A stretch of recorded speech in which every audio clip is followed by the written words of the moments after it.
அனைவருக்குமே வணக்கம். சற்று முன் கிடைத்திருக்கக்கூடிய ஒரு மிக மிக முக்கியமான செய்தி ஒன்று வெளியாகி உள்ளது. சற்று முன் பாலியல் விவகாரத்தில் அந்த சார் அதிரடி கைது, நீதிமன்றம் இறுதி தீர்ப்பு, இது மாதிரி பார்த்தீங்கன்னா செய்திகள் வெளியே இருக்கு. ஏற்கனவே பார்த்தீங்கன்னா அண்ணா பல்கலைக்கழகத்தில் நடந்த பாலியல் விவகாரத்தில் அடிப்படையில் பார்த்தீங்கன்னா திமுக சார்ந்த அமைச்சர் சுப்பிரமணியன் அவர்கள் இதில் சிக்கியிருந்தார் இல்லையா? இதை தொடர்ந்து அந்த சார் யார் அப்படின்ற மாதிரி தான் ஒரு கேள்விக்குறியாக இருந்திருந்த சூழ்நிலையில் அந்த சார் உதயநிதி தான் அப்படின்ற மாதிரி சொல்லியிருந்த நிலையில் இப்போ அதிரடியாக பார்த்தீங்கன்னா நாடே எதிர்பார்த்த அந்த சார் திமுக சேர்ந்த அமைச்சர் சுப்பிரமணியன் தான் அப்படின்ற மாதிரி இப்போ வெளிவட்டாரத்தில் பேசப்பட்டு வந்திருக்கக்கூடிய சூழ்நிலையில் தான் இப்போ தகுந்த ஆதாரங்களும் சிக்கியிருக்கு.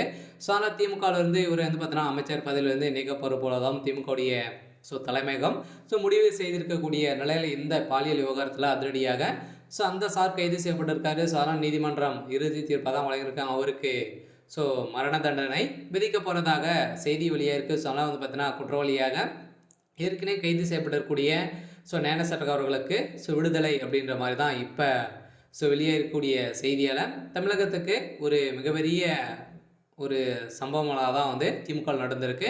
இதை பற்றி இந்த வீடியோவில் பார்க்கலாம். அதுக்கு முன்னாடி நம்ம சேனலுக்கு இப்போ தான் நீங்கள் முதல் முறையாக வந்திருக்கீங்க அப்படின்னா மறக்காமல் நம்மளுடைய சேனலை சப்ஸ்கிரைப் பண்ணி சப்போர்ட் பண்ணுங்கள்.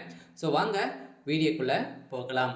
இந்த பாலியல் விவகாரத்தில் அண்ணா பல்கலைக்கழகத்தில் நடந்த சம்பவத்தில் அண்ணாமலை அவர்களும் பார்த்தீங்கன்னா அதிரடியாக திமுக சேர்ந்த பிரமுகர்களுக்கு அனைவருக்குமே இது தொடர்பிற்கு முக்கிய புள்ளிகள்லாம் அந்த சார்கள்லாம் பார்த்தீங்கன்னா இருக்காங்க அப்படின்ற மாதிரி வெளியிட்டு இருந்த தகவலால் பார்த்தீங்கன்னா இப்போ திமுகவிலேயே ஒரு 7 அமைச்சர்களுக்கு மேலே பார்த்தீங்கன்னா முக்கிய புள்ளிகள்லாம் இதில் சிக்கியிருக்காங்க.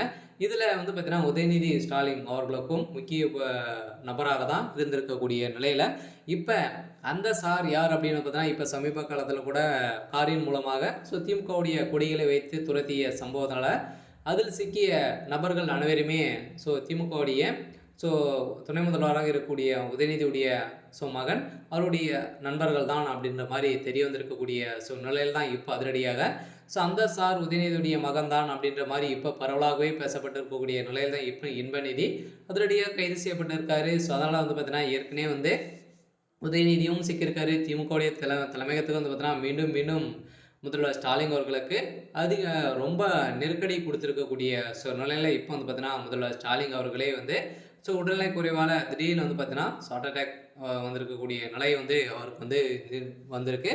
இதன் அடிப்படையில் தான் பாலியல் விவகாரத்தில் இப்போ அந்த சார் கைது செய்யப்பட்டிருக்காங்க. அதனால் அனைத்துமே திமுகவுடைய முக்கிய புள்ளிகளாக சுற்றி பார்த்தாலும் அவர்கள் தான் பார்த்தீங்கன்னா இதில் சிக்கியிருக்காங்க. அதனால் நீதிமன்றம் என்ன தீர்ப்பு வழங்க போகிறாங்க அப்படின்றத நாம் வெயிட் பண்ணி பார்க்கலாம். இது மாதிரி செய்திகளை தெரிஞ்சுக்கணும் அப்படின்னா மறக்காமல் நம்மளுடைய சேனலை சப்ஸ்கிரைப் பண்ணி சப்போர்ட் பண்ணுங்கள். தேங்க்யூ.